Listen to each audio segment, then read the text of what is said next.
There is a kind of endurance that never gets named properly. It doesn't have a clean word in English. Other languages get closer. The Portuguese have saudade for a particular flavor of longing. The Japanese have gammon for the dignity of bearing what cannot be changed. But for this specific thing, the English language offers only silence, which is fitting, because the thing itself is mostly silence.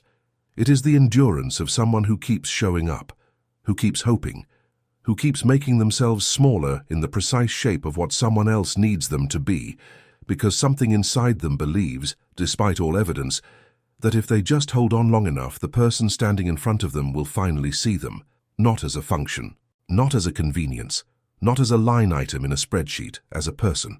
If you have ever made yourself invisible to keep the peace, this story is for you. If you have ever been told, explicitly or by implication, by someone who claimed to love you, that your worth could be calculated and that the number was small, this story is for you. If you have ever stayed somewhere you should have left, not because you couldn't go, but because some part of you was still trying to prove that you were worth staying for, I need you to know something before we begin.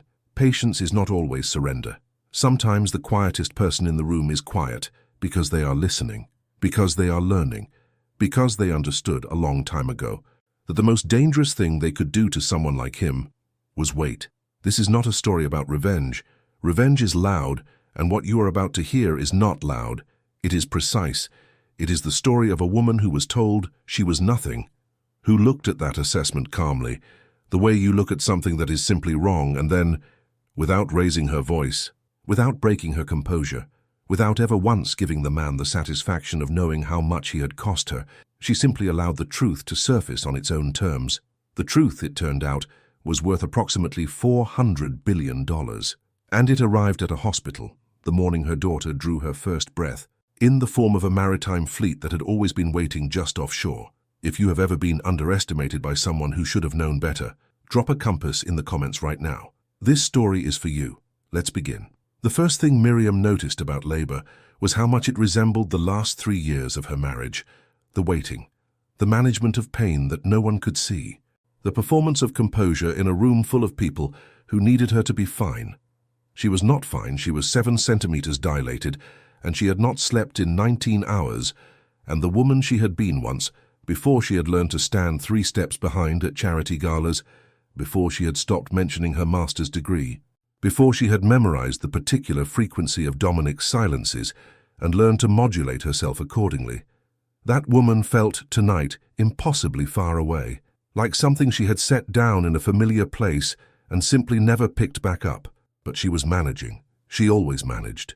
Joe was beside her, Josephine Alcantara-Webb, ER physician, the woman who had delivered more children into crisis than most people had hot dinners, the woman who had been saying, "Miriam, I need you to listen to me about this man for 6 years running." Joe was holding her hand with the focused grip of someone who understood, professionally and personally, that the body in distress needs an anchor. She was talking, not about anything, just talking. The low, comfortable rhythm of her voice filling the room the way a radio fills a car, not because the words matter, but because the sound does. The anesthesiologist had been in twice. Miriam had asked politely for 10 more minutes each time. She did not have a reason she could have named for the delay. Only a feeling. The feeling of a woman who had spent a decade learning to hold things until the precise right moment, who had developed, without calling it that, an instinct for timing. The room was dim. The monitors were steady. The night nurses moved in that particular way that night nurses move, purposeful, unhurried, present, and Miriam watched them and found in the watching something like peace. She was almost ready.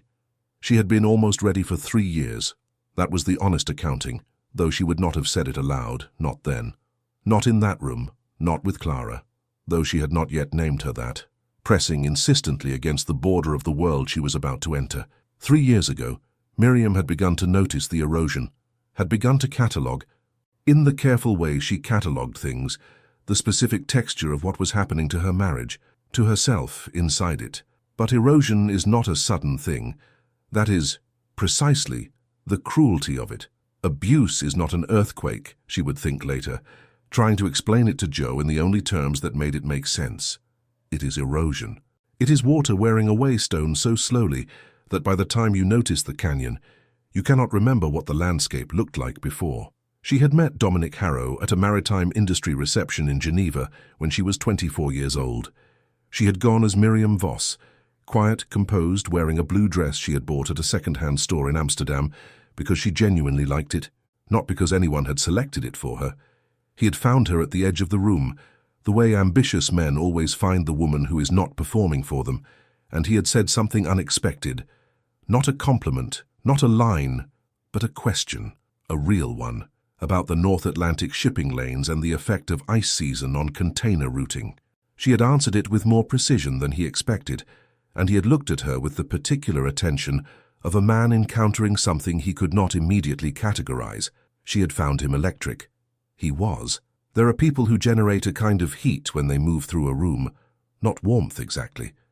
More the specific energy of someone who believes completely that they are worth looking at, and Dominic had it. She had found it intoxicating. She was 24, and she had grown up in the careful, considered silence of a man who loved her structurally rather than expressively, and Dominic was the opposite of that. He was present, he was interested. He asked questions and then listened to the answers, and then asked better questions. And for the first 2 years, that had been the whole of her world. She had been happy. That was the thing she never let herself forget, even in the worst years. She had been genuinely, expansively, foolishly happy, not because she was naive. She had never been naive. She was the granddaughter of Peter Voss, and he had not raised a naive woman, but because she had made a choice. She had looked at the complicated, brilliant, demanding man in front of her, and decided with full deliberation that she wanted to try. She had tried. What she did not know at 24 was that Dominic Harrow had a particular relationship with the people around him, a relationship that functioned like gravity. He pulled things toward him, and once they were in orbit, he expected them to stay there. Not out of love, out of order.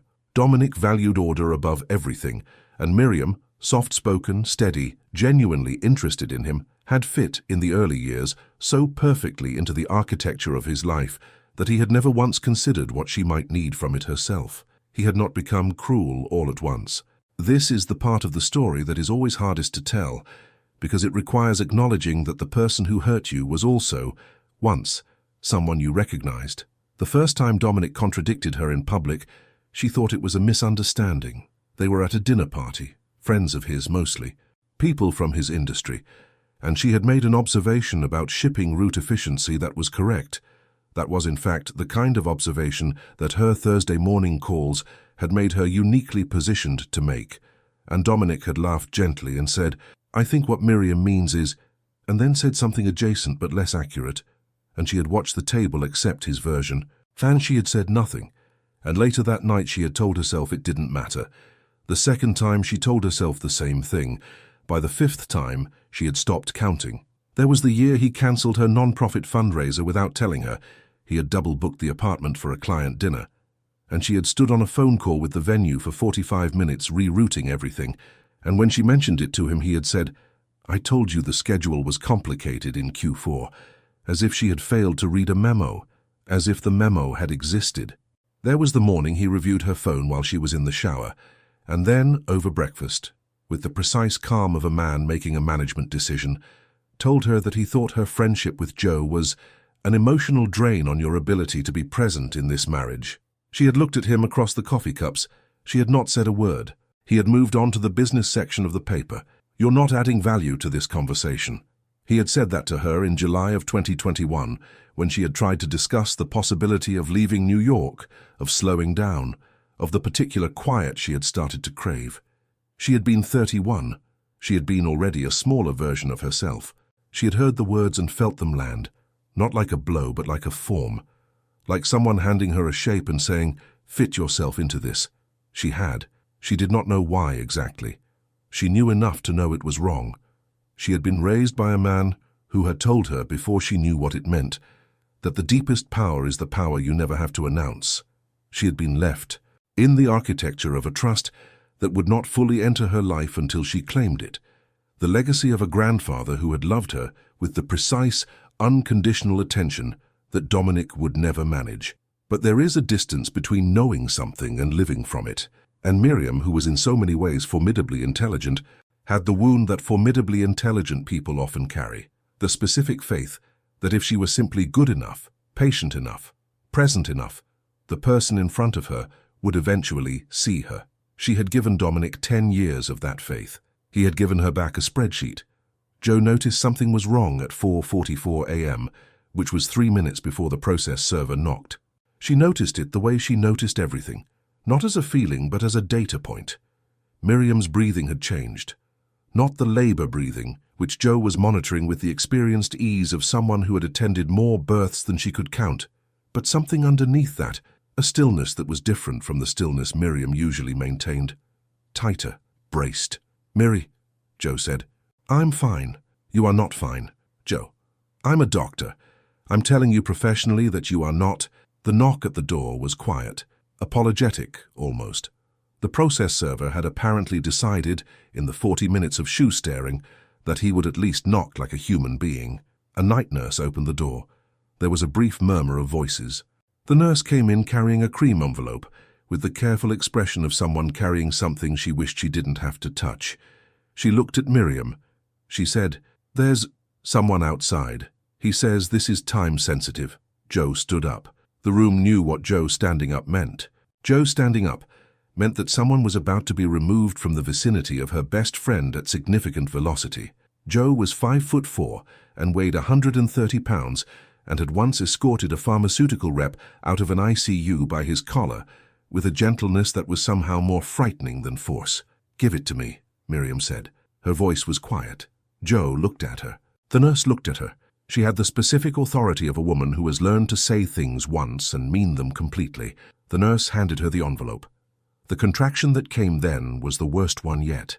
Miriam held it. She did not open the envelope during it. She breathed through it with the focused interior composure of someone completing a task. And when it had passed, she opened the envelope with the steady hands of a woman who was not, from the outside, afraid of anything. She read for 7 minutes. Jo did not speak. Jo, who could fill a room with language the way other people fill rooms with furniture, sat in complete silence and watched her best friend read a 17-page document. She watched Miriam's face. She watched for the thing that would tell her how bad it was. Miriam's face told her nothing. What Miriam's hands told her, Jo would say this later to anyone who asked, was everything. They were very still, too still. The stillness of someone who has received information and is deciding in real time what to do with it. Jo. "Miriam, what is that?" Miriam turned to page 22. She read for another 90 seconds. Then she set the document on the bedside table. She did not fold it. She did not throw it. She set it down the way you set down something you're done with, something that has told you what it has to tell you and has no further claim on your attention. Jo leaned over and read the tab at the top of the page. Miriam H. Lifestyle Cost Assessment. Jo's face did the thing that Miriam's face had not done. The color went out of it. Then the color came back wrong, the particular red of fury that Jo had been known, in certain hospital corridors, to deploy at a frequency that made medical equipment vibrate. She said, "He did not." Miriam said, "He did." "He sent while you are—" "Miriam, you are in labor." "I know." "That man." Jo stood up again, sat down, stood up. "That man. I want you to know that I have 17 years of medical training, and I'm currently using all of it to stop myself from—" "Jo, I'm calm." "You are the opposite of calm. I am extremely calm. I am the calmest I have ever been in my life." Jo sat down with the controlled energy of a woman physically restraining herself from an action she would legally regret. She looked at the document on the bedside table. $200,000. "He priced you at $200,000. "He priced me at $200,000, Miriam confirmed. Her voice was the temperature of deep water, even, carrying something beneath it that had no name yet. Jo looked at her, really looked at her, the way you look at someone when you're trying to determine whether they are all right in the ways that matter, not just the ways that are visible. Then she said, "Baby, what are you going to do?" Miriam looked at the ceiling. She counted, without realizing she was counting, the tiles above her. 1, 2, 3, 4. The monitor beeped. She said, "I'm going to call my attorney." Jo opened her mouth. "After," Miriam said, and then the next contraction came, and it was time. And Miriam set down everything that was not Clara, set it down with the precision of someone who knows exactly where she is putting it and knows exactly where it will be when she comes back. And she became. For the next 4 hours, nothing except a mother meeting her daughter. Clara Voss Harrow was born at 7:14 in the morning. She was 7 pounds, 2 ounces. She had dark hair and the particular expression of someone who has arrived somewhere new and is conducting a full assessment before committing to a reaction. She looked at Miriam's face for the first time with the unfocused, absolute attention of something that has just entered the world and found the first eyes it will ever trust. Miriam looked at her daughter. She looked at the document on the bedside table. She looked at her daughter again. Then she picked up the settlement papers, turned to page 22 and read one final time the line at the bottom of the column. Total settlement offer, $200. Zeros, one time, reflects fair market value of subject's non-monetary contributions to marital estate. Fair market value. She folded the document once, precisely, set it back on the table, and then, in a voice so quiet that the nurse standing in the doorway would describe it months later, when asked as the quietest thing she had ever heard in a delivery room, in a voice that carried no heat, no fracture, no performance of any kind, Miriam said, "Okay." Not to Dominic, not to Joe, not to anyone in the room, to herself, to the version of herself that had been waiting, with the patience of a maritime fleet sitting offshore in still water, for exactly this moment. "Okay, before we go any further, I need you to stop here and tell me in the comments. At what moment would you have made the call? Because Miriam is about to do something that will change everything, and I want to know, how long would you have waited? Would you have signed those papers?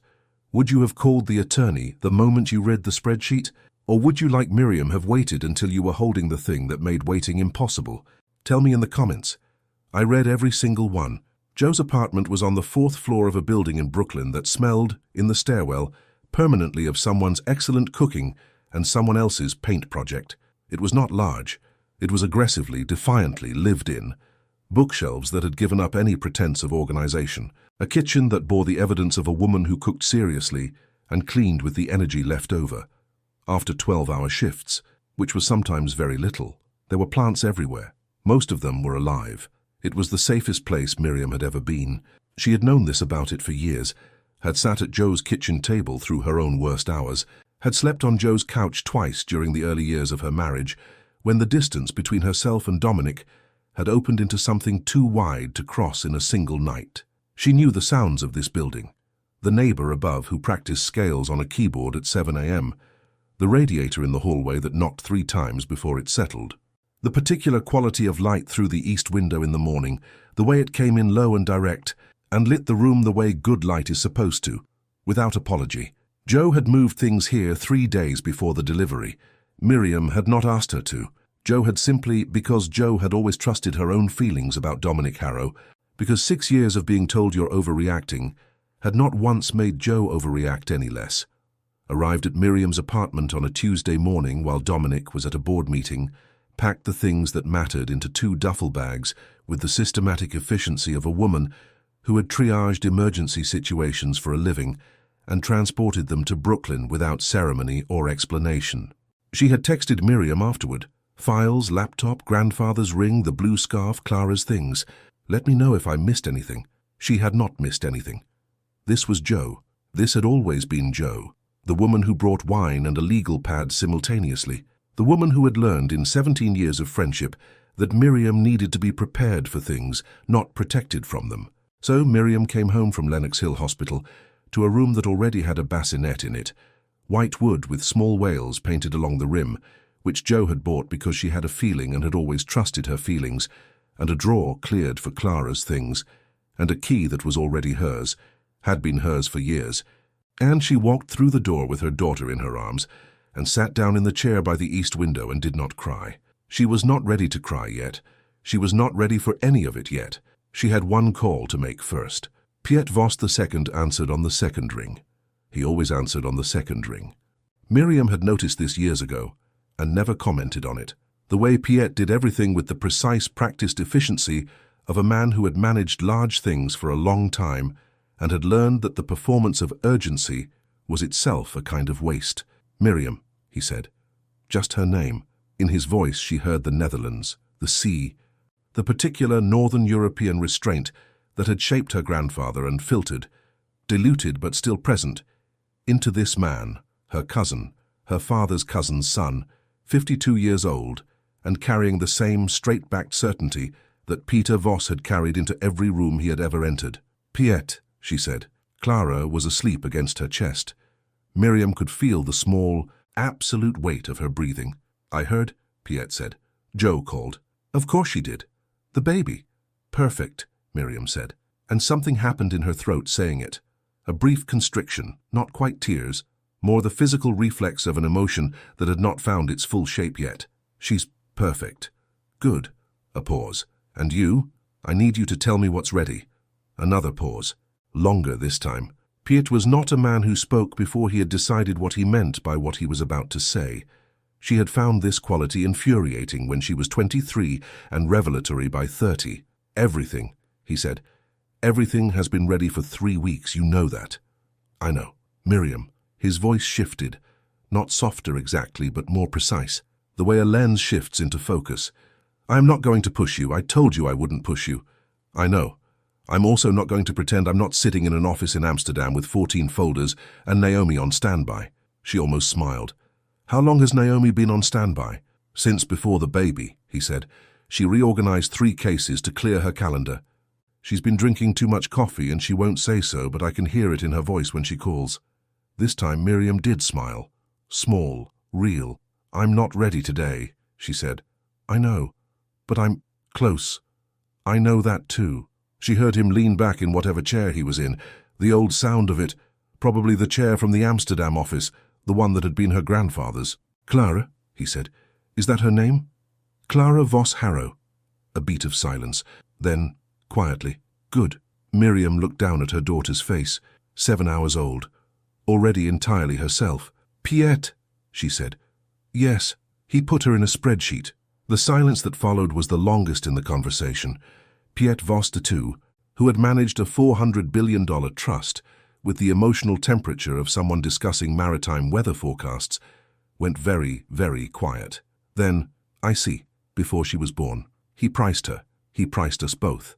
"I see," he said again. Different this time. "I'll call you when I'm ready," Miriam said. "I just wanted you to know. It won't be long." She ended the call. Clara made a small sound against her chest. Not unhappy, just present. Miriam put her phone down and sat in the chair by the east window and looked at the light and thought about her grandfather, who had built an empire from a $4,000 stake and a memorized shipping manifest, who had taught her to play chess at age 7 and told her when she lost, "You saw the move 3 turns ago and you didn't take it. The question isn't whether you can see the board. It's whether you trust what you see." She had been slow. She had been agonizingly slow. She was done being slow. On day 4, at 3 in the morning, Miriam did not sleep.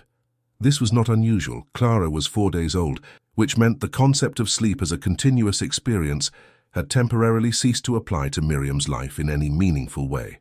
But this particular 3 a.m. was different. Clara was in the bassinet. The whales on the rim were dim shapes in the dark. The apartment was breathing its nighttime sounds around her. Miriam was sitting on the floor with her back against the couch. She had her phone in her hands. She had opened her camera roll. She had scrolled back without meaning to a photograph from 4 years ago. A gala, black tie, somewhere in Midtown. In the photograph, Miriam is wearing a gown she did not choose. She is standing beside Dominic, who is handsome and silver-templed, and looking at something behind the camera with the absolute focus of a man cataloguing the room for useful contacts. Miriam is looking directly at the lens. She looks, in this photograph, like someone waiting to be dismissed. She studied this for a long time. The woman in the photograph, the particular arrangement of her face, composed, peripheral, present in the frame only as a feature of the image, rather than its subject. She remembered taking that photograph. She remembered how she had felt in the dress she hadn't chosen, at the party that was not for her, beside the man who was not, at that moment, thinking about her at all. She had thought that night, "This is fine, I can work with this. Things will be different when—" She put the phone down. She put her face in her hands, and then, in the dark, on the floor, in a Brooklyn apartment that smelled faintly of Joe's cooking and the particular clean smell of an infant that is entirely its own thing, Miriam cried. Not performing, not managing, not the contained. Careful grief of a woman who has learned to weep without disturbing the room. She cried the way you cry when no one is watching, which is the only way that fully counts, with the whole body, with the particular exhaustion of someone who has been holding something upright through sheer force of will for so long that the moment it releases, the body doesn't know what to do with the absence of the weight. She cried for the woman in the photograph. She cried for the version of herself who had believed, year after year, that she was one more effort away from being seen. She cried for what had been taken, not the money, not the status, not any of the things that could be recovered or replaced, but the years, the specific, unrepeatable years of her 30s, in which she had made herself small in the shape of what someone else required, and called it love and accepted, incrementally, the accounting of a man who had told her, with the smooth conviction of someone who has never been questioned, that her fair market value was $200,000. She cried until there was nothing left to cry. Then she wiped her face. She got up. She went to the bassinet and looked at Clara, who was asleep with the complete, undefended abandon of someone who has never been told she doesn't take up enough room. Miriam picked up her phone. She opened her email. She created a new message to Naomi Adler-Sen. In the subject line she typed, "Ready to begin."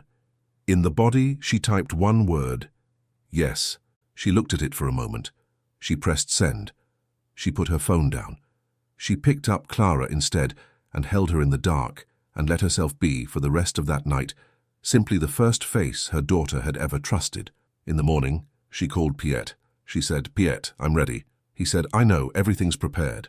The offices of Adler-Sen and Morrow occupied the 31st floor of a building in Midtown that had the particular architecture of places designed to make people feel that the law is a fixed and ancient thing rather than a set of instruments that can be picked up and used.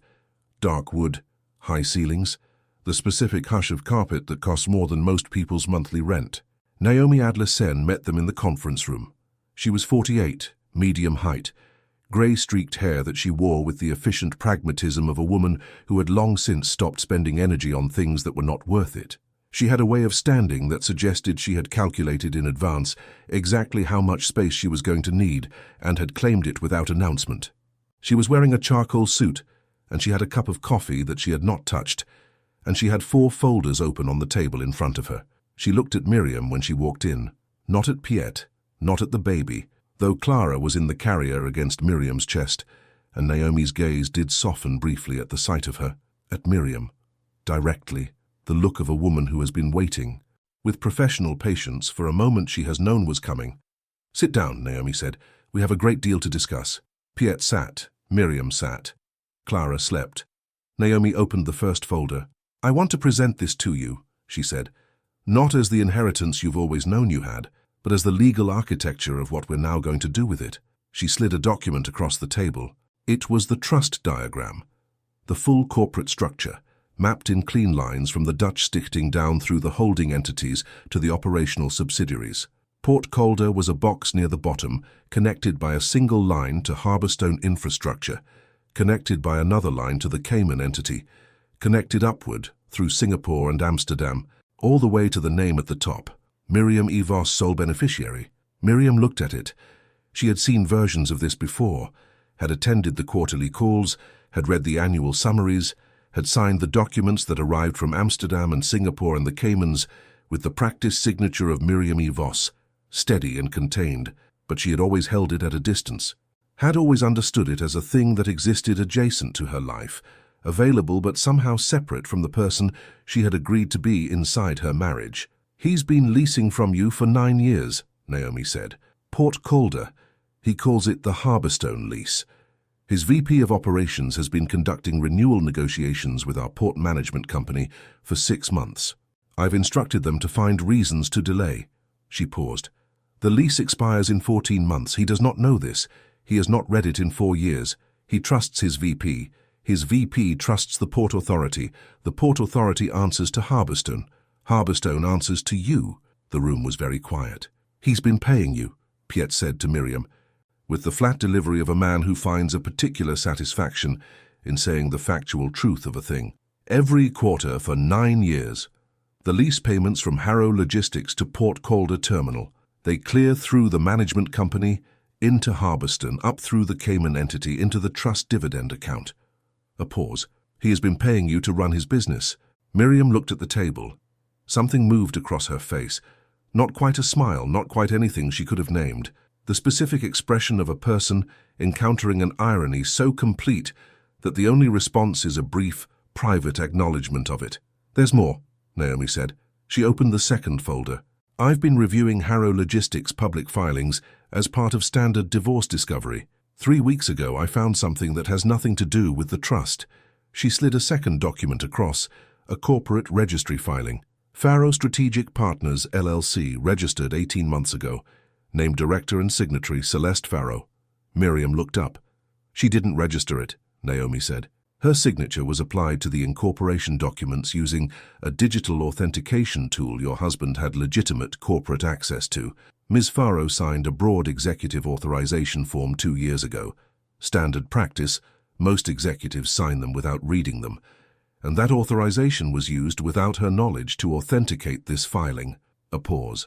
"The account currently holds $31 million. Over a 4-year period, billing overages from Harrow Logistics clients, errors that arose during rapid expansion, were redirected here rather than returned. Total, $47.3 million. She looked at Miriam. "The other $16 million funded the yacht, a property in Portugal, and personal travel expenses. None of it appears in his financial disclosures to you during the marriage." Miriam was quiet for a long time. "He was going to use her," she said. It was not a question. If the divorce became contentious, which it has, his plan was to surface the Farrow account through an internal compliance review and point to Ms. Farrow as the responsible party. She had no knowledge of it. The documents are designed to look like her work. The forensic signature analysis will confirm the forgery in approximately 40 minutes, but only if someone runs it. Naomi's voice was, throughout all of this, the temperature of someone reading a grocery list. "No one was going to run it unless we did." Miriam looked at the file. "I want to go to her first," she said. Piet turned. "Miriam, before we file anything, before we deploy any of this," she looked at her cousin. "He's set her up to take $47 million worth of federal fraud. She doesn't know. She's been in that company for 4 years believing he was going to build a future with her. He told her I was a financial dependent." A pause. "She deserves to know before we use this." Piet looked at Naomi. Naomi's expression had not changed, but something in it had shifted slightly. The microscopic adjustment of a woman who has developed, over 11 years of representing this particular client, a specific respect for the quality of her moral reasoning. "It's not the most efficient sequence," Naomi said. "No," Miriam agreed. "But it's the right one," Naomi said. "Yes." Piet said nothing. He looked at Miriam with the expression of a man who had spent 5 years being impatient about her waiting, who had thought and said to her face when she was 27 and first negotiating the terms of what she was willing to be, that she was making herself small for a man who wasn't worth it. He was looking at her now and seeing, perhaps for the first time without the overlay of his own frustration, what she actually was when she moved on her own terms. He picked up his coffee. He said, "Tell me what you need me to do. If you're watching this and you haven't subscribed yet, now is the time. Every week we bring you stories exactly like this one, stories about women who were counted out and came back, who were told they were nothing and quietly, precisely, allowed the truth to prove otherwise. Hit subscribe and the notification bell so you never miss one, because what's coming next, the moment Miriam knocks on Celeste Farrow's door in Brooklyn with a sleeping baby and a forensic signature report, is the part of this story that I cannot stop thinking about. Celeste Farrow's apartment was on the 2nd floor of a brownstone in Carroll Gardens that had window boxes full of herbs she had planted herself and maintained, with the specific attention of someone who needed, in her personal life, at least one thing she could visibly control. The basil was thriving. The rosemary was architectural. The thyme was doing something ambitious along the left side of the box that suggested it had plans. Miriam rang the bell on a Tuesday afternoon in the 3rd week of February. She had not called ahead. She had considered it and decided against it. Not strategically, but practically. There was no version of a phone call that would have prepared Celeste for what Miriam was bringing. A phone call would have given her time to build a defense, and Miriam was not coming as an adversary. She did not need Celeste's defenses down. She needed Celeste to understand that there wasn't going to be an attack. Clara was asleep in the carrier against her chest. This was not a performance of vulnerability. Miriam simply had a 7-week-old infant and nowhere to leave her. The diaper bag hung over her shoulder. She was wearing a grey sweater and dark trousers, and her hair in its usual low knot. And she looked, standing at Celeste's door, like exactly what she was. A woman with a sleeping baby and a folder, and a moral position she was not willing to compromise. The door opened. Celeste Faro was 30 years old, and had the look of someone who had spent the past several weeks sleeping badly. She was still beautiful in the specific, self-possessed way that photographs do not fully capture. Dark eyes, the composed posture of someone who had learned early that the room watches you. One hand on the doorframe in the instinctive position of a person who has been bracing for something and has decided to meet it standing. She looked at Miriam, then at Clara, then at Miriam again. She had been expecting. Miriam understood in that look. Anger, or lawyers, or both dressed in the same suit. Both. She had not been expecting a woman in a grey sweater with a sleeping baby, and no particular expression of hostility. "Mrs. Harrow," she said. "Voss," Miriam said. "Miriam Voss." She held out the folder. "I thought you should see the signature comparison report before his attorneys file their version. I didn't come here for anything. I came here because he was going to frame you for $47 million, and that's not justice." Celeste took the folder. She read it standing at her doorway, which Miriam understood. "You don't let someone into your home before you know what they've brought." She read with the focused attention of a woman who was good at her work, who was used to reading documents and extracting the thing that mattered from them quickly. She turned 3 pages. She stopped. She went back. She got to the page where her own signature was analyzed, the real one, from a contract she remembered signing, placed beside the forged version, with the notation of 7 specific discrepancies identified by the forensic analyst. She closed the folder. Her voice, when it came, was very level. "He practiced my signature," she said. "This is a practiced forgery." "Yes," Miriam said. They stood in silence for a moment. The February air moved between them. The rosemary in the window box held its architectural position. "Do you want to come in?" Celeste said. "I have coffee. She can sleep on the couch." They sat in Celeste's kitchen for 2 hours. The coffee was good, strong and specific, from a bag with writing on it that Miriam did not recognize, the kind of coffee a person buys because they actually care about coffee and not as a performance of caring about coffee. The couch in the other room had a blue blanket on it that Celeste had laid out with a quietness that Miriam had noticed and not mentioned. They did not talk about Dominic more than necessary. This was, Miriam thought, the particular mercy of the conversation. They were 2 women who had been defined in the past several years, entirely in relation to a man who had moved them around like chess pieces on a board he believed he owned. They did not need to spend the afternoon reconstructing him. They both knew what he was. Celeste asked about Clara, about the birth, about whether she was sleeping. And when Miriam said no, not really, not anything you'd call sleeping, Celeste laughed briefly. And the laugh had the quality of something that had been waiting behind something harder for a while. Miriam asked about Celeste's family, about where she was from. Baltimore, she learned, a waterfront neighborhood. The kind of childhood where the sea is background noise rather than inheritance. About how she had come to logistics, which turned out to be a story about an undergraduate thesis on supply chain resilience that a professor had passed to a recruiter, and the recruiter had called, and the rest had been the particular sequence of decisions that looked from outside like ambition, but felt from inside like following what you were good at until it led somewhere. She was, Miriam realized, sitting across from a person of genuine substance. Not Dominic's invention, not a set piece in someone else's narrative. A woman who had made careful, considered choices and had been managed by a man who was expert at making careful, considered people feel that his choices were theirs. At some point, Celeste said, "He told me you were unhappy, that you'd been unhappy for years." "I was," Miriam said. "Because of him?" "Yes," Celeste nodded, looked at the coffee cup. "He told me a lot of things." Her voice was steady, but something in it had the quality of weight, the specific weight of a person who has spent several weeks measuring every memory against a new set of facts and finding the recalibration brutal. "He said you were—" "I'm going to tell you exactly what he said. A financial dependent who would be generously handled." Miriam said nothing. "He said it like he was describing inventory," Celeste said. He describes people like inventory, Miriam said. He always has. A silence. He told me I was the future he'd been building toward, Celeste said. The past tense was deliberate. Was complete. I know. I believed him.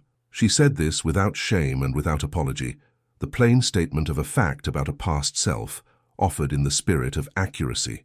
I believed him because he's very good at it, and because, she paused, because I wanted to. I wanted to believe I was the thing he'd chosen. Miriam looked at her. I understand that, she said. They sat with this for a moment. Then Celeste stood up.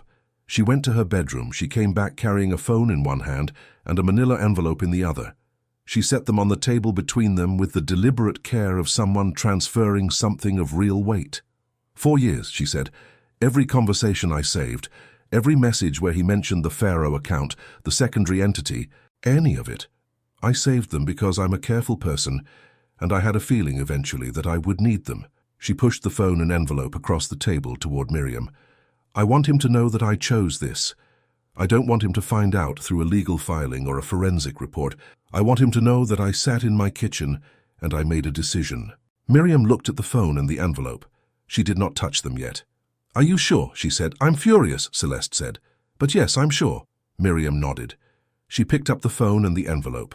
She put them in the diaper bag, which was, in this moment, in this kitchen, on this Tuesday in February, the single most dangerous object in New York City, containing as it did a sleeping infant, 3 diapers, a changing pad, a forensic signature report, 4 years of incriminating digital correspondence, and the beginning of the end of Dominic Harrow's life as he had constructed it. She said, "Thank you." Celeste said, "Don't thank me. Just make sure he sees it was me." The weeks that followed had the quality of something being built in a room that no one else could enter yet. Naomi worked with the precision and velocity of someone who had been waiting with professional patience for exactly these instruments. She mapped the legal architecture of what they were doing with the care of a person who understands that the difference between justice and a mistake is the quality of the preparation. 3 simultaneous filings, 3 instruments, each aimed at a different load-bearing wall of what Dominic had built. The first, formal notification to Harrow Logistics that the port called a lease would not be renewed upon expiration. 90 days' notice, per the contract's explicit terms. Signed by Miriam E. Voss, Executive Trustee, Voss Maritime Holdings, BV II. A forensic financial complaint filed with the SEC naming Dominic Harrow personally in the $47 million redirected funds scheme, supported by Celeste's archive, the signature comparison report, and 14,000 documents from Naomi's discovery process that Dominic had handed over without reading, because he had trusted that no one would understand what they were looking at. He had been wrong about that, as he had been wrong about most things that required him to account for the competence of people he had decided to underestimate. The third, Miriam's counter-settlement in the divorce proceeding. She was claiming 0 in alimony, 0 in marital asset division. She was requesting sole custody of Clara Voss Harrow. She was declining the $200,000 offer, and she was attaching as an exhibit a copy of Miriam H. lifestyle cost assessment, because she wanted the record to reflect precisely the terms on which her husband had valued her, so that the record could reflect precisely the terms on which she declined them. Naomi had timed the transmissions for 9 a.m. on the morning of the shareholder event.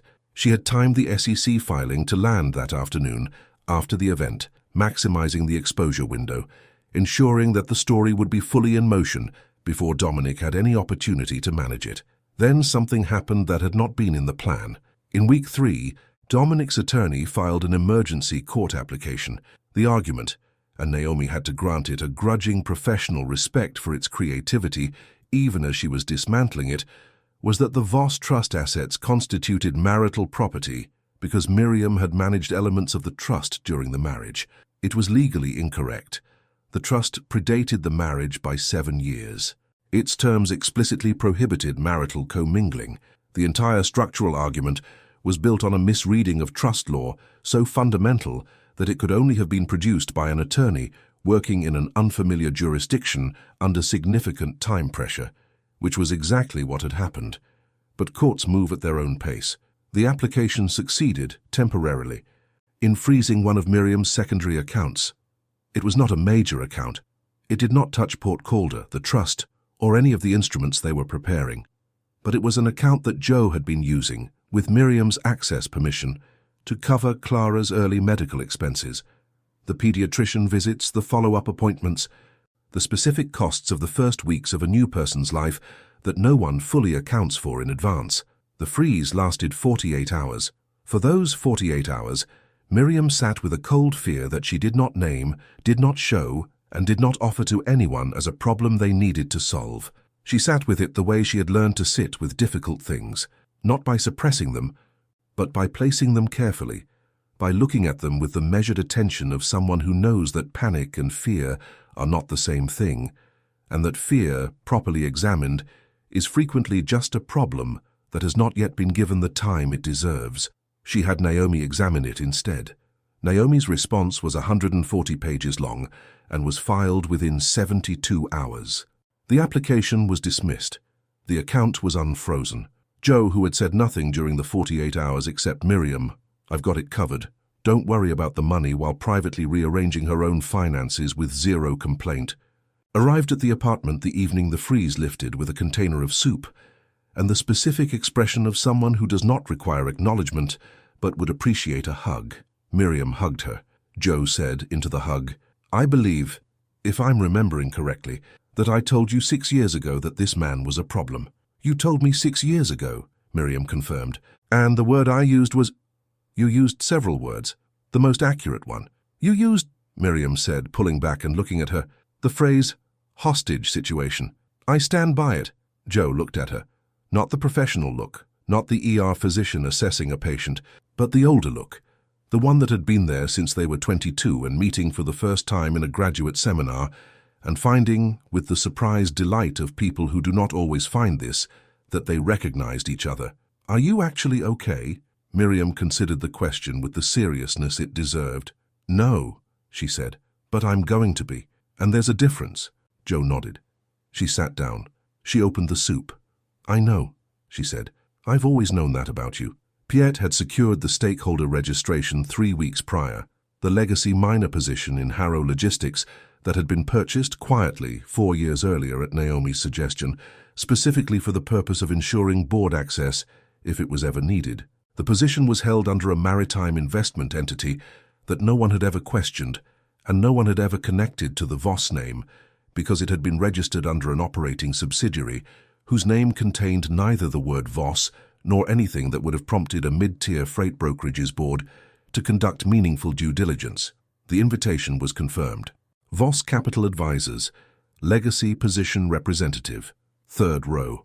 On the morning of the shareholder event, Miriam stood in the bathroom of Joe's apartment in a robe and looked at herself in the mirror for a long time. Joe was on the bed with coffee, watching her with the quiet attentiveness of someone who understands that this is not the moment for commentary. Miriam opened the garment bag she had brought from storage. The suit was cream acris, bought 3 years ago for a board meeting she had attended as Miriam Voss in Amsterdam before she had come back to New York and resumed full-time the smaller shape of Miriam Harrow. The fabric had the weight of something made for purpose. It had not been worn since. It still fit. Of course it did. She had not changed shape, only circumstance. She put it on. She did her hair, the low knot, the same as always, because this was not a transformation into someone else. This was a restoration. She was putting back on something she had set down, not putting on something new. Then she opened the inside pocket of her bag. The signet ring had been there for 6 years, since her grandfather died. Since she had taken it from the box in his study in the house in Amsterdam and put it in her bag and carried it with her, the way you carry the things that matter too much to leave anywhere, even somewhere safe, because the only safe place for them is on your person. Gold, simple. The Voss Maritime Compass Rose. The Voss. Engraved into the face with the clean lines of something designed to last across generations. She had not worn it. She had not been ready to wear it. Wearing it meant claiming something she was not sure. For a long time, she had the right to the name, the history, the specific inheritance of a man who had looked at his granddaughter and seen clearly and without condition exactly who she was. She was ready now. She put it on. She looked in the mirror. Joe on the bed was quiet for a moment. Then, "You look like someone who owns the building." Miriam picked up the diaper bag, because she was going to a Manhattan shareholder event with a diaper bag, and she did not apologize for this in any way, not to herself, not to anyone. And she said, "Ready." Jo set down her coffee. She stood up. 6 years of being told she was overreacting. 6 years of watching the person she loved most navigate the specific, relentless erosion of a marriage to a man who had never deserved her. 6 years of bringing soup and legal pads and holding hands in delivery rooms and waiting, because Jo Alcantara-Webb understood, the way she understood things clinically and humanly and with the full force of who she was, that you cannot pull someone through a door they're not ready to walk through. She had been waiting for this morning for a very long time. She said, "I've been ready for 6 years." They left. The Grand Ballroom of the Whitmore Hotel on Park Avenue had been designed in 1927 by an architect who believed that the purpose of a room was to make the people inside it feel consequential. He had achieved this through ceiling height, 42 feet coffered in pale gold, and through the specific quality of the light, which came from chandeliers that cast everything below them in the warm, slightly theatrical glow of a stage that has been set and is waiting for its occupants to understand that they are performing whether they intend to or not. It was, Miriam thought, as she walked through the lobby at 9:47 a.m., an excellent choice of room for what was about to happen. 3 miles away in a breakfast meeting at a hotel in Midtown, Dominic Harrow's phone had buzzed at 9:02 with a call from his VP of Operations. He had taken it. He had listened. He had asked the VP to repeat slowly what he had just said. The VP had repeated it. Dominic had set down his coffee cup, not with force, but with the precise, controlled movement of a man who is managing his external presentation while his internal architecture is undergoing something significant. And he had said, "Send me the document." The document arrived in his inbox at 9:04. It was the Port Calder non-renewal notice, 1 page, clean letterhead, the counterparty name at the top, Harborstone Infrastructure Limited, the signatory at the bottom, Miriam E. Voss, Executive Trustee, Voss Maritime Holdings, VV. Dominic had looked at this document for 90 seconds. Then he had called his attorney. His attorney had been awake since 8:55, because Naomi Adler-Sen had sent the counter-settlement filing at exactly 9:00, and his attorney had the particular professional instinct of someone who understands, when 140 pages arrive from opposing counsel before 10 in the morning, that the day is going to be unusual. "I need you to tell me," Dominic said, "who Miriam Voss is." His attorney said, "I need you to find somewhere quiet and sit down." What Dominic Harrow knew about Port Calder at 9:15 a.m. on the morning of his own shareholder address was this. He knew the berth dimensions of its 3 primary deep-water docks.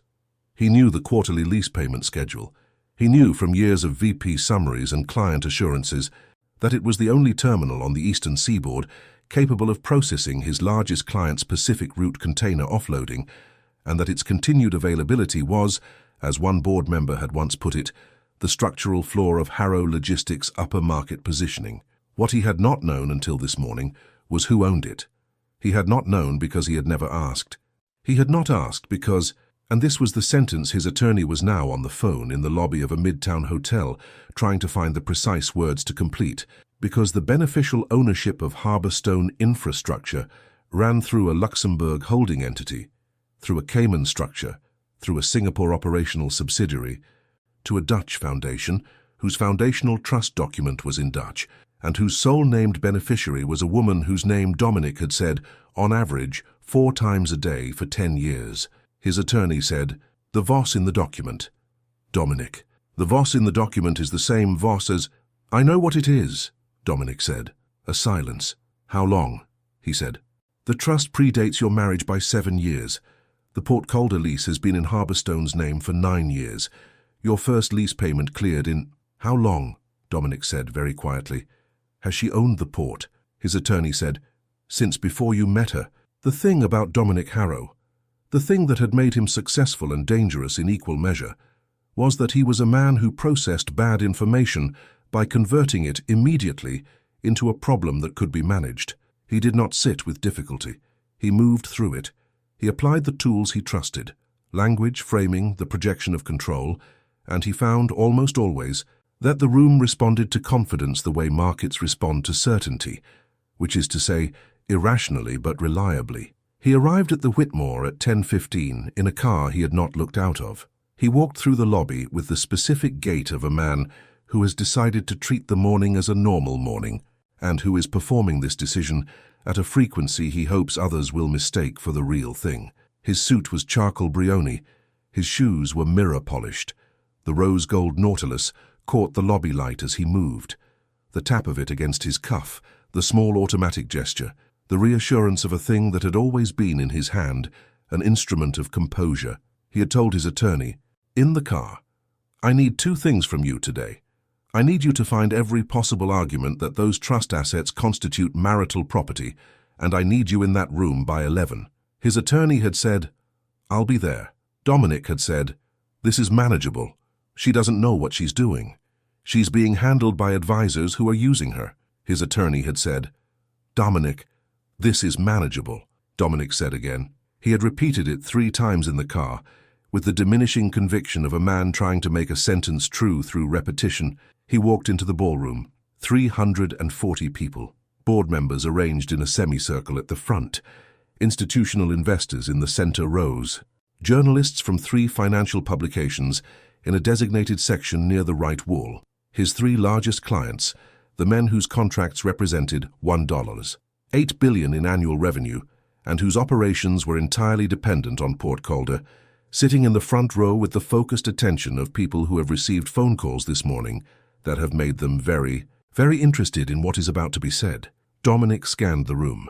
He was looking for something specific, and he found it in approximately 4 seconds, because the thing he was looking for was in the 3rd row and was not making itself difficult to find. She was already seated, cream blazer, dark hair in its usual low knot, Clara's diaper bag on the chair beside her, the most disarming object in a room full of people waiting to be disarmed, and on her right hand, the thing he would not have recognized if it had not been for the slight narrowing of his attorney's eyes when he relayed what he'd seen in the Voss trust documents that morning. The signet ring, the Voss maritime compass rose. She was not looking at him. She was looking at Clara, who was apparently awake in the carrier and conducting her own assessment of the room with the concentrated attention she had, Miriam knew, inherited from someone on the Voss side of her family. Piet was to Miriam's left. Naomi was to her right. Naomi had a folder open on her lap and was reading something in it with the untroubled focus of a woman waiting for a flight. Dominic walked to the front of the room. He did not approach Miriam. He could not yet in front of 340 people without it meaning something he was not ready to have it mean. He took his position at the lectern. He put his hands on it.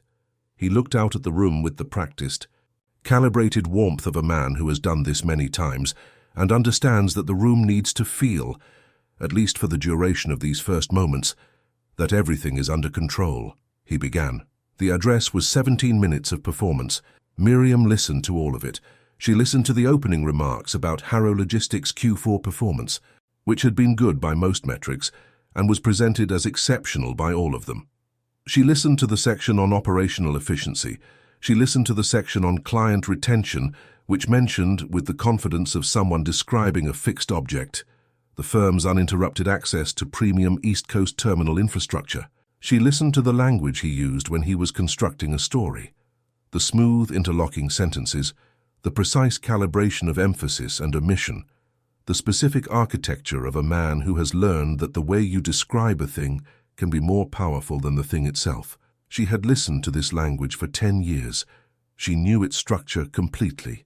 She waited. 17 minutes in, Dominic reached the section on infrastructure positioning. He said, "Harrow Logistics' strategic advantage in the upper market freight segment continues to rest on our guaranteed access to the deepest water terminal capacity on the eastern seaboard. Port Calder's berths are the backbone of our 3 flagship client relationships, and our continued partnership with the Port Authority reflects." Miriam raised her hand. The room noticed. Rooms always notice when something changes frequency. When a signal enters that was not part of the program. 340 people registered, in the small wordless way that people register things they cannot yet name, that something was different. Dominic stopped. He looked at her. His face held the smile of a man who has decided that the right response to this is magnanimity, that the best way to neutralize what is about to happen is to appear publicly, to welcome it. He said, with the particular warmth of someone performing warmth. "Yes, we have a question from our stakeholder gallery, please." She stood. She moved to the microphone at the side of the room. There was one for shareholder representatives, standard in events like this, with the specific quality of movement that the occasion required. Not hurried, not performed. The movement of water finding its level. Calm and inevitable and already everywhere. Every click of her heels on the ballroom floor was measured, deliberate. She moved like a woman who owned the ground she walked on, which, as it happened, through 3 layers of corporate structure and a trust established in 1947 by a man who had memorized shipping manifests better than his own prayers, she effectively did. She reached the microphone. She looked at the room, not at Dominic, at the room, at the 3 clients in the front row, whose faces already carried the specific expression of men who have had bad mornings and were waiting, with the focused patience of people for whom money makes everything legible, for the sentence that would clarify what they needed to do next. She said, "My name is Miriam Voss. I am the beneficial owner of Harbourstone Infrastructure Limited, which operates Port Calder Terminal, under lease to Harrow Logistics Group." A pause, a breath. The room was already going quiet in a way that had its own texture, the specific quiet of a space in which 340 people have simultaneously understood that something is happening, that they will be describing to other people for a very long time. "I'd like to clarify for the record that as of 9 o'clock this morning, I have elected not to renew the Port Calder lease upon its expiration in 90 days. She looked at the 3 clients. She said, "I wanted to ensure that the parties most directly affected by this decision heard it in a clear and timely way." She sat down. The room did the rest. It took approximately 4 seconds for the silence to break into something else.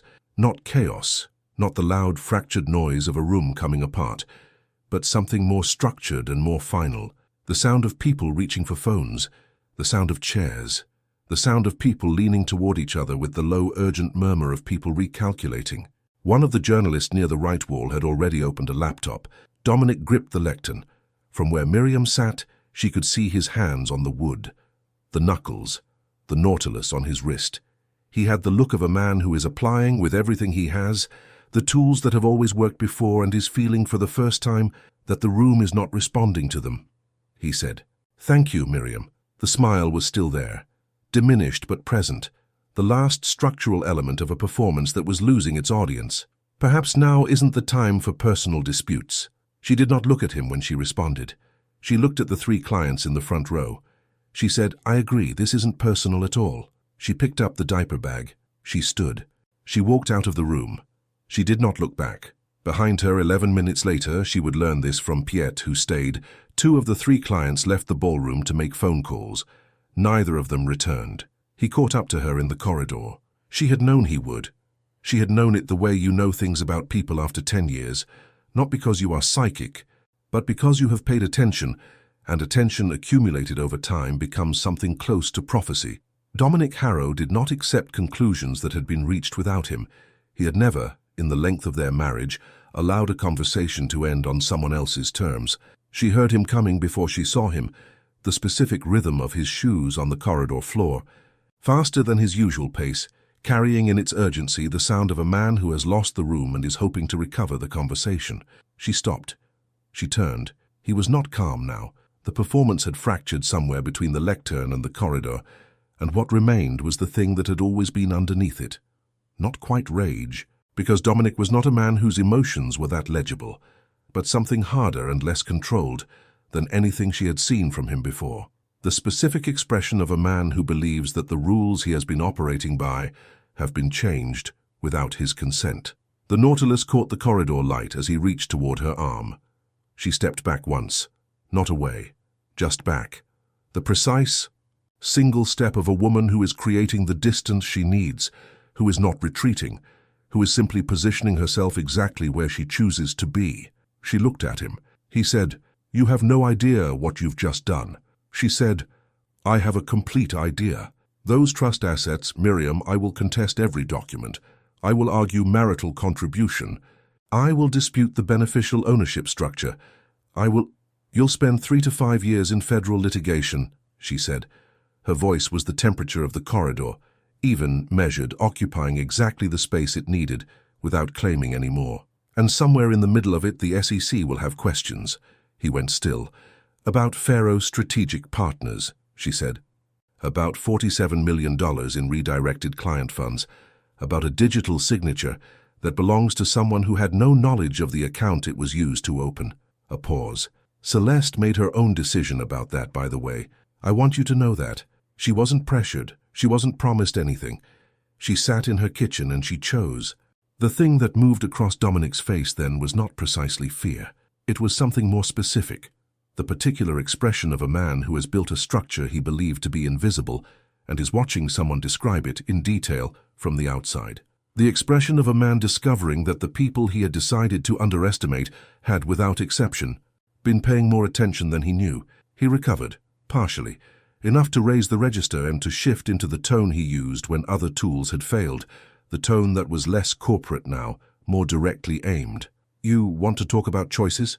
His voice was controlled, but the fractures in it were visible now, the way fractures in glass are visible once the light hits them correctly. You came into a business event with a diaper bag. You are trying to destroy a company that employs 600 people because your marriage didn't work out. You're being managed by your cousin and a lawyer who have been waiting for an excuse to activate this, and you are, Miriam, you are not thinking clearly. I have been thinking clearly, as she said, for 4 years. Silence. You called me nothing, she said. In writing to your attorney at midnight while I was 3 miles away in active labor, you paid someone to wait outside a maternity ward with an envelope. You put our daughter in a spreadsheet before she drew her first breath, and you assigned her a dollar value, and you called it a settlement. She paused. And you did all of this because you looked at a woman you shared a decade of your life with, and you decided, without once asking, without once looking, that she had nothing, that she came from nothing, that she was nothing. He opened his mouth. I want you to understand something, she said. This isn't about you. This is about what I'm going to build from here. The trust, the fleet, Clara's future. None of it is about you. You are simply the reason I started. She adjusted the diaper bag on her shoulder. You called yourself a self-made man, she said. I hope you meant that, because from 90 days from now, when Port Calder reverts, you are going to need to be. She walked away. He did not follow. He stood in the corridor alone, and the sound of her heels diminished along the marble until it was gone, and the 340 people in the ballroom were still making their calculations, and somewhere across the city, a fax machine at the SEC had received a forensic financial complaint with his name on it, and the Patek Philippe on his wrist was still marking time with the beautiful, indifferent precision of a mechanism that does not know what has happened to the man wearing it. He stood in the corridor for a long time. Then his phone buzzed. His attorney. A text. SEC notification just hit. Call me now. Dominic Harrow looked at his phone. For the first time in his adult life, he did not move like a man who was certain of the room he was about to enter. If you felt that, if something in your chest shifted when she walked out of that ballroom without looking back, when she stood in the corridor and said, you are simply the reason I started, hit the like button right now. It takes 2 seconds. It tells me to keep making stories that do not look away from the parts that matter. And stay with me, because what comes next is the part that took months to arrive, and every day of it was worth it. Piet found her outside. She was standing at the top of the hotel steps, in the February air, with Clara in the carrier and the diaper bag over her shoulder, and her face tipped slightly toward the sky. Not performing anything, just breathing, the cold and the clean of it. He came down the steps and stood beside her. Both clients, he said. Not just 2, all 3. I stayed for another 20 minutes. All 3 called their in-house counsel from the lobby. Their contracts with Harrow have force majeure clauses for material infrastructure changes. They will invoke them within the week. Miriam looked at the sky. His attorney found me on the way out. Piet continued. He wants to discuss a settlement conference. Naomi's calendar, she said. I told him as much. Piet was quiet for a moment. Around them, the sound of the city, cabs, distance, the particular urban frequency of midday Manhattan. You were right, he said. About Celeste, about going to her first. Miriam looked at him. He did not say things like this easily. He was a man who had built his life around operational precision and the kind of love that expresses itself through action rather than language. And this was a significant sentence from him, offered in the particular way of someone who has been holding it for a while. I know, she said. Grandfather would have... He stopped, reconsidered. He always said you understood the part of this that he couldn't teach, the part about how you treat people. Miriam looked at Clara, who was awake in the carrier with her eyes fixed on the middle distance with the concentrated curiosity of someone who finds absolutely everything worth examining. He taught me more than he knew, she said. Naomi appeared at the top of the steps, folder under her arm, phone already to her ear, speaking in the precise and unhurried manner of someone who is telling someone something they need to hear whether they want to hear it or not. She descended without interrupting her call, reached them, made brief eye contact with Miriam, a look that contained, compressed into 3 seconds, the acknowledgement of 11 years of professional partnership, of every document prepared and filed and executed, of everything they had built together toward this morning. And then she was past them, already moving toward the car. Miriam followed. At the bottom of the steps she paused once. She turned and looked back at the hotel facade, the gold lettering, the light that was doing something particular to the stone in the midday sun, catching it at an angle that made the building look briefly like something permanent and ancient and entirely indifferent to the people who moved through it. She thought of her grandfather. The sea doesn't argue, he had said on a dock in Rotterdam when she was 12, watching his ships move out of port in the early light. It arrives. She turned, she walked to the car. She did not look back again. The law, Miriam had learned, does not move like a story. A story builds toward its moment and arrives there with the satisfying precision of something that has been constructed to land.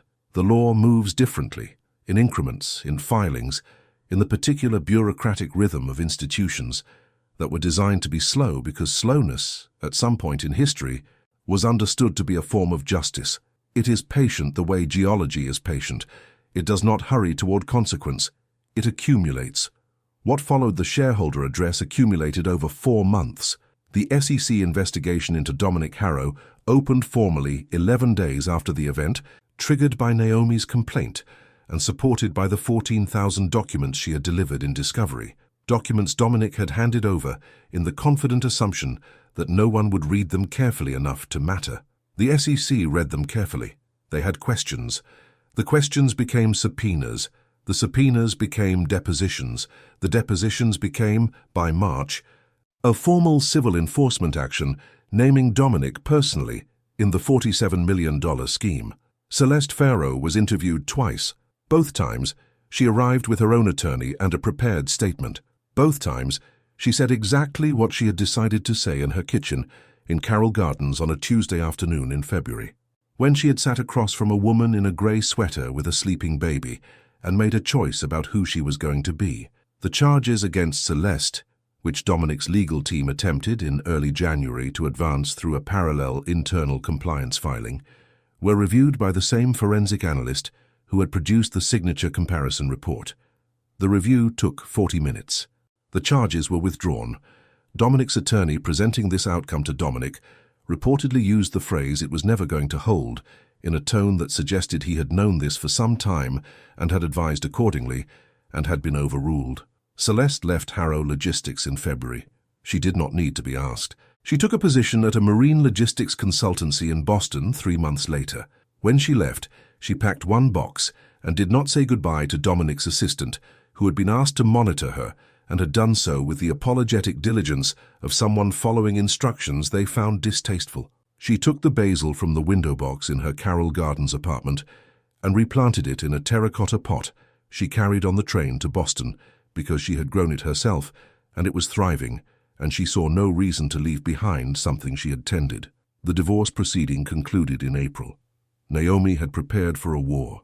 What she got, instead, was a surrender with specific terms, which is its own kind of war, fought in conference rooms rather than courtrooms, and won, in the end, through the same instrument that had won everything else, preparation that was simply more complete than the opposition's.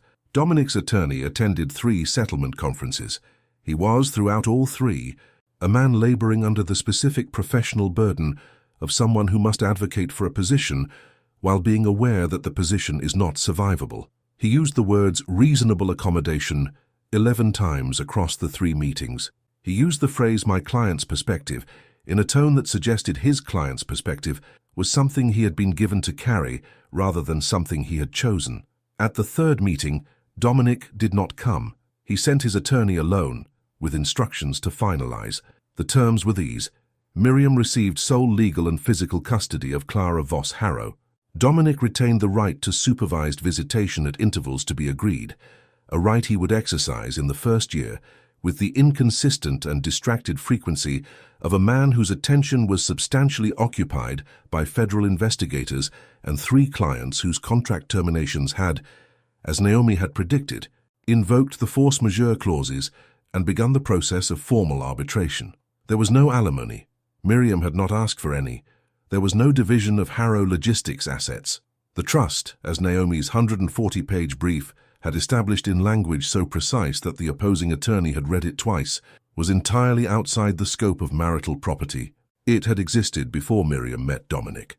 It would continue to exist long after the legal architecture of their marriage had been fully dissolved. The $200,000 settlement offer was declined.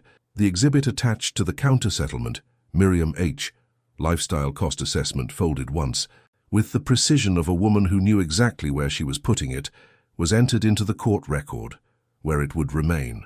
The divorce was finalized on a Thursday.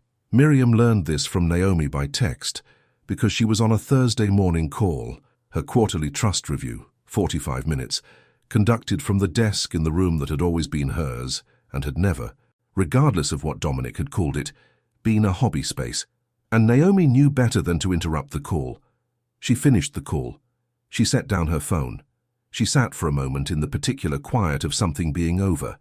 Then Clara, in the next room, made a sound that required attention. Miriam went to attend to it.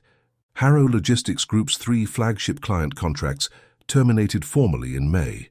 The combined loss, $1, $8 billion in annual revenue, representing the majority of the firm's upper market positioning, was reported in 2 financial publications and 1 general business outlet.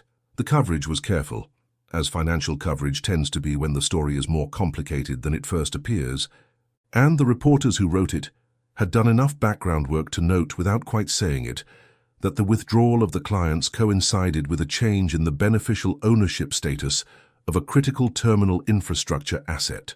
One reporter called Naomi for comment. Naomi said, "My client has no comment on the business decisions of other parties." The reporter asked who her client was. Naomi said, "Miriam Voss. You can search her name in the relevant corporate registries if you'd like additional context." The reporter did. She published a follow-up piece 3 weeks later. The headline read, "The Shipping Heiress Who Sat in the Third Row." It was, by the standards of financial journalism, unusually readable. It described, with the kind of precision that comes from reviewing a great deal of public documentation, the Voss Maritime trust structure, the Port Calder lease history, and the bare, factual sequence of the shareholder address. It did not describe Miriam's personal life. Miriam had not spoken to the reporter. She had not spoken to any reporter. She did not need to.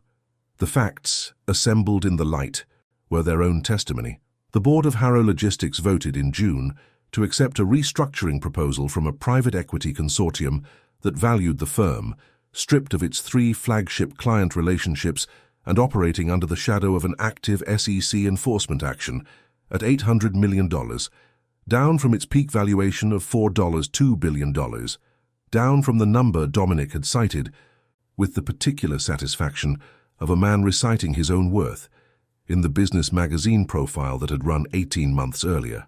Dominic's personal stake, liquidated at restructuring, yielded $340 million before legal fees, regulatory fines, and the estimated settlement of the SEC enforcement action. The yacht Ascent was listed for sale in July. The Manhattan Penthouse followed in September. The Patek Philippe, the rose gold Nautilus reference 5711, the one he had tapped on tables to signal that someone was wasting his time, was sold at auction in November for $210. A private buyer. The identity was not disclosed. Naomi, when Miriam mentioned she had seen this in the auction results, said nothing for a moment. Then she said, "Good," in exactly the tone she used when reviewing a document that had come back precisely as she had written it. Piet flew to New York in June. He arrived unannounced, or nearly unannounced, because Piet's version of unannounced was a text sent 3 hours before his car arrived, which was his way of ensuring someone would be home without creating the formal architecture of a planned visit, which he found in his personal life unnecessary. He arrived with a bottle of Dutch gin he had carried in his hand luggage, and the specific expression of a man who has rehearsed what he is going to say and is slightly uncertain about how it will land. They sat at Joe's kitchen table. Miriam had found an apartment by then, but she still had a key to this kitchen. And Piet had never been to the new one, and this felt for the occasion like the right room.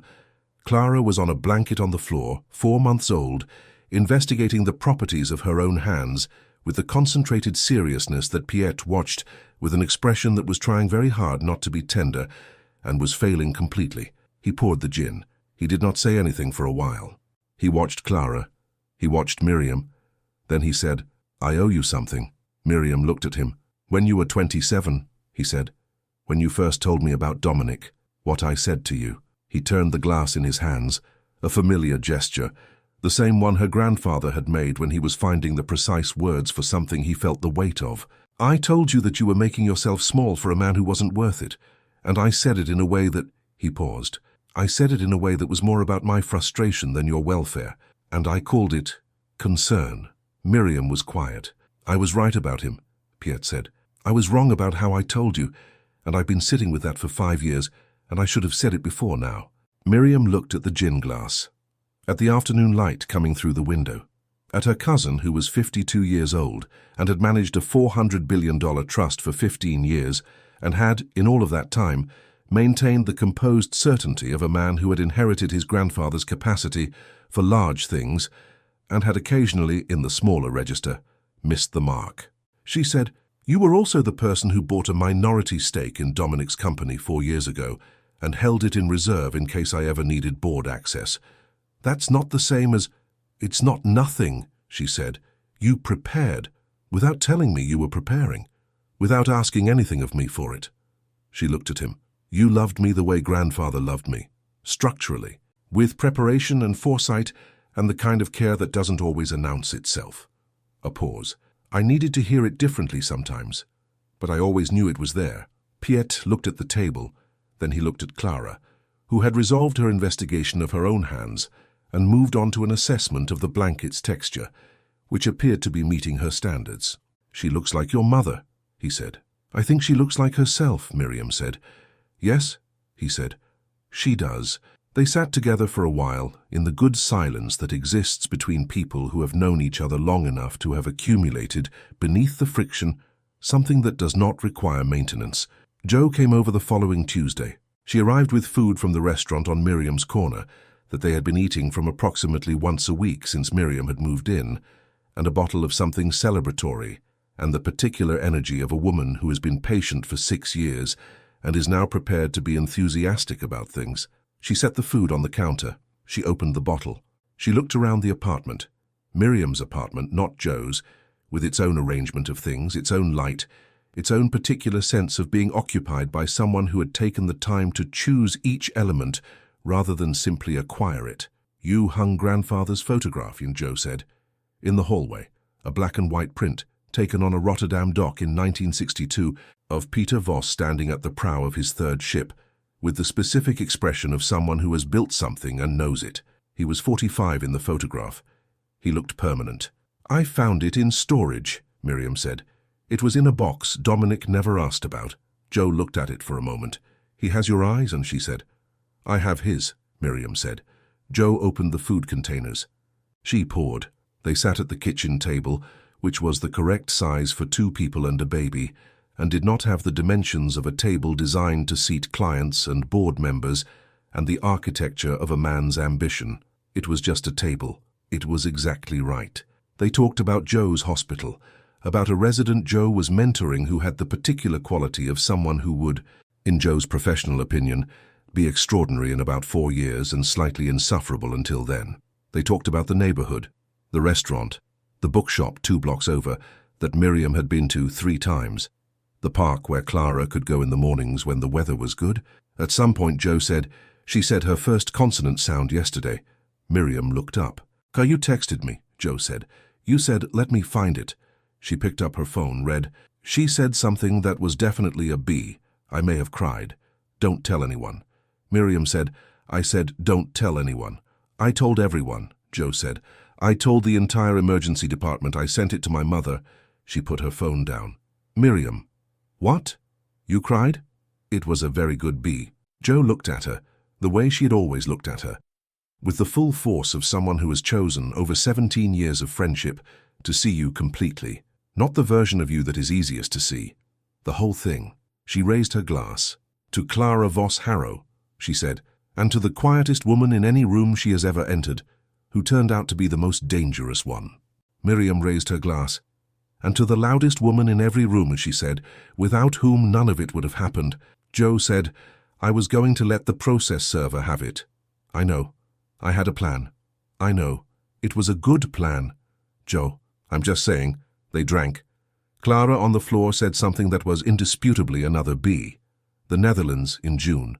Smells of water and cut grass and something in the light that is specific to that latitude. The way Northern European summer light comes in at an angle that makes everything look like the best version of itself, like a photograph taken by someone who loved the subject. The Voss family house sat on the coast, 20 kilometers outside Haarlem. Stone. Old. The kind of house that had been added to and repaired over generations, and had as a result the particular coherence of something that has been loved by more than one pair of hands. The steps at the front were worn smooth at the center. The garden had been tended by someone who understood plants as a form of patience. Miriam had come here every summer until she was 17, had stopped when she went to university, had come back twice after her grandfather died, once for the memorial, once alone, for reasons she had not fully articulated to herself at the time and now understood completely. She had brought Clara here in June. She was sitting on the front steps in the early morning.